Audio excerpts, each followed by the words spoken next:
It's not often that you hear of a record company being destroyed by success, but that's exactly what happened to one of the most important blues, jazz, and soul companies in America. The music they recorded was subject to legal issues following the label's demise and has been unavailable for years.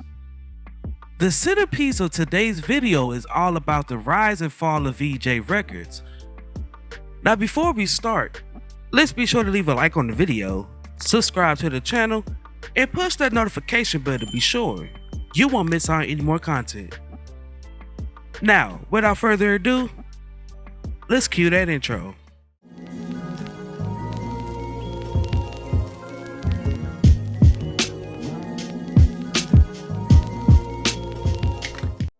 This story begins in 1953 when Vivian Carter Bracken and her husband James borrowed $500 from a pawnbroker in order to record a group that they had discovered in Gary, Indiana, where they operated a record store.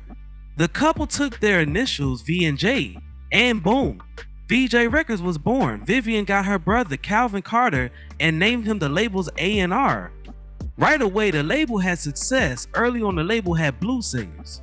This Jimmy Reed, Memphis Slim, and John Lee Hooker, also having rhythm and blues vocal groups. The Spaniels, the Dells, and the El Dorados. The label had so much success in the beginning, so much so that they leased the record Baby It's You by the Spaniels to another label for distribution. It was a top 10 hit, and by the time the group's second record came out a year later, the Brackens were on firmer financial ground and had a crossover hit on their hands. Naturally, this drew attention, so when a Chicago slaughterhouse worker named Jimmy Reed stepped into their store and asked to be recorded after being turned down by Chess, they set up a session. His first record failed to chart, but his second was a top 10 R&B smash. With that, Vee-Jay was on the map. Another doo-wop group, the El Dorados, took off soon afterward with At My Front Door, also known as Crazy Little Mama, which was a top 10 crossover hit, and the Brackens moved their operation to Chicago. There was talent all over the place, and Chess, which was located just across the street from Vee-Jay for a while, wasn't taking it all. Perhaps because Vivian had a radio background, she was able to get Ewart Abner, Chicago's top promotion man, to join her team. While Chess continued to focus on blues, Vee-Jay knew there was something new happening, and in 1958 it discovered a group that not only recorded a top 10 hit right out of the box, but also became deeply associated with Chicago for the next 40 years, the Dells. If the Dells were a harbinger of soul music, the other group the label recorded that year was already making the transition. Jerry Butler and the Impressions made For Your Precious Love, but soon went their separate ways. Butler stayed on to become another Vee-Jay hit machine. Not that the label gave up on classic doo-wop, recording one of the great cult masterpieces of the genre.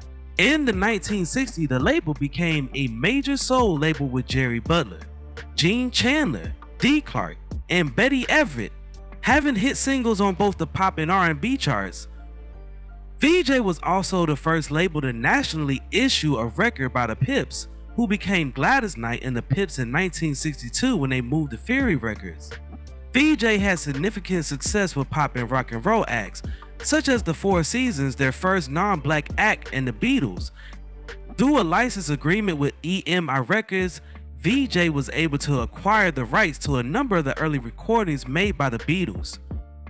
This was possible due to the fact that Capitol Records, which is EMI's American subsidiary, initially declined to issue the Beatles records in the United States.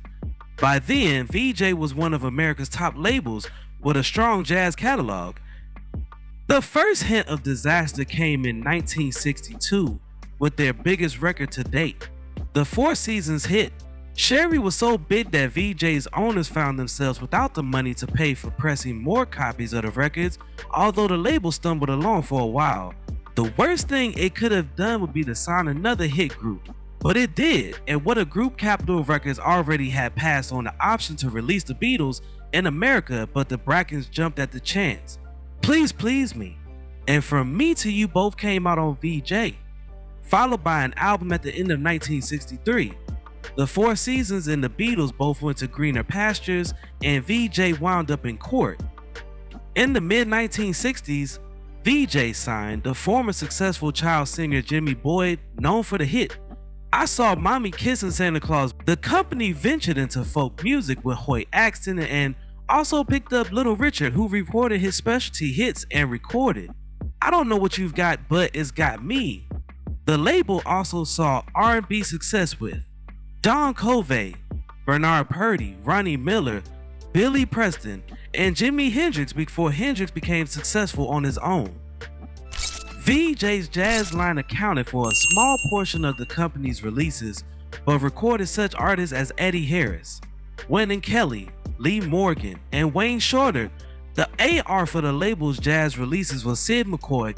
The company also had a major gospel line, recording such acts as the Staple Singers, the famous Boyer Brothers, the Argo Singers, Swan Silvertones, the Caravans, Dorothy Love Coates, and the Gospel Harmonettes, and Maceo Woods. Vee-Jay even released a comedy LP with records by Dick Gregory.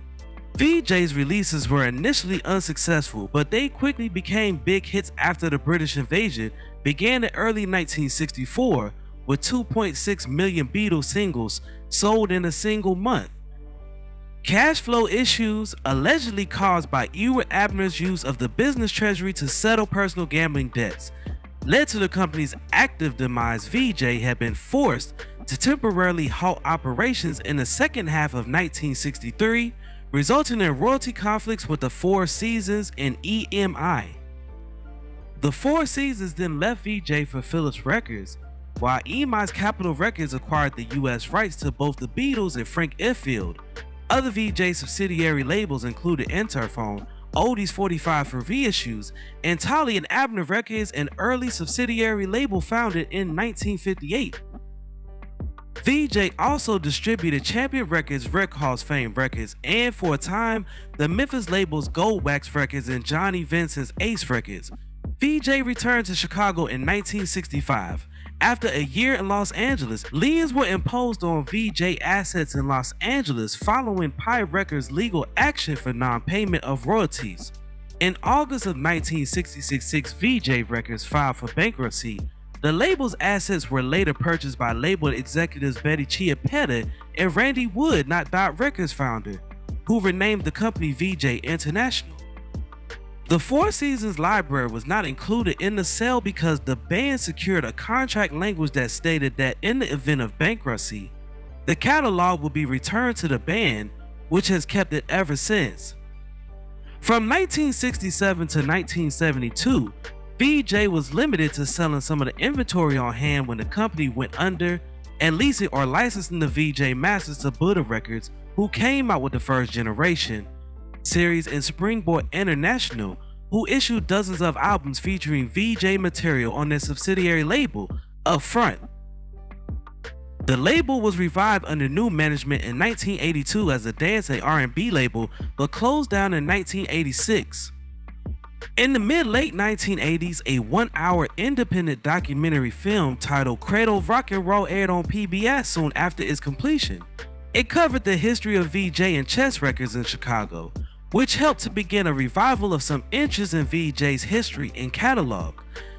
In 1986, MOTOWN licensed 26 of Vee-Jay's soul, blues and R&B hits for a CD compilation called Hits from the legendary Vee-Jay Records. Under the management of Michelle Taylor, the company was reactivated in 1998 as the Vee-Jay Limited Partnership. Its main office is located in Redding, Connecticut. In July 2014, its catalog was acquired by Concord Music Group. The sale was facilitated by Minneapolis film producer Scott McLean. The Vee-Jay record story is featured on the documentary series Profiles of African American Success. Now, before we go, I have a question for you all. What is your favorite act and song coming out of Vee-Jay?